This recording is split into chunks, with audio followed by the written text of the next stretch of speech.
हिंदी से उर्दू सीखने के लिए हमारे चैनल को ज़रूर सब्सक्राइब करें। हिंदी में आता है चंद्र बिंदु व बिंदी, तो इनके लिए उर्दू में क्या अल्फाज होते हैं आज हम वो देखेंगे।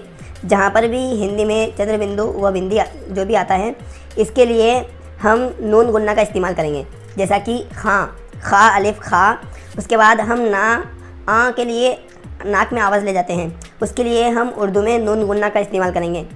यहाँ पे हम पढ़ेंगे खां, यहाँ, माँ, वहाँ, हाँ, जहाँ, हूँ, कहाँ।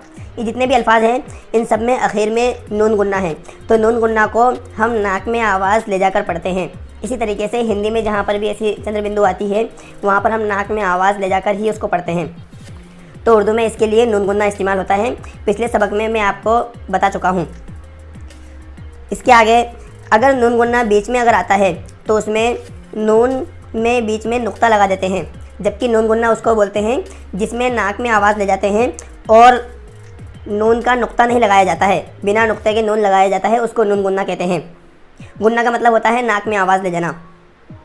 अगर नून गुन्ना किसी लफ्ज़ के बीच में आता है, उसमें बीच में नून का नुक्ता लगा दिया जाता है, मगर उस नून को हम पढ़ते नहीं हैं बल्कि उसको नाक में आवाज़ ले जाते हैं। जैसे गोंद, होंठ, गेंद, हांडी, नींद, सींग, चोंच, भैंस वगैरह, इन सब में हम नाक में आवाज़ ले जा रहे हैं।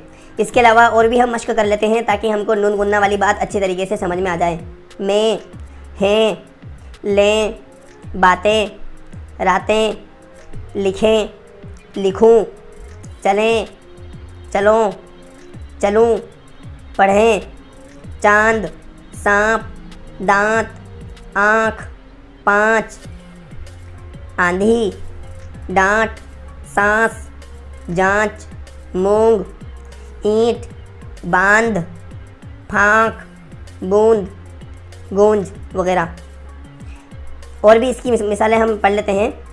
कुंबा, गुंबद, दुम्बा, अंबर। हिंदी से उर्दू सीखने के लिए हमारे चैनल को ज़रूर सब्सक्राइब करें।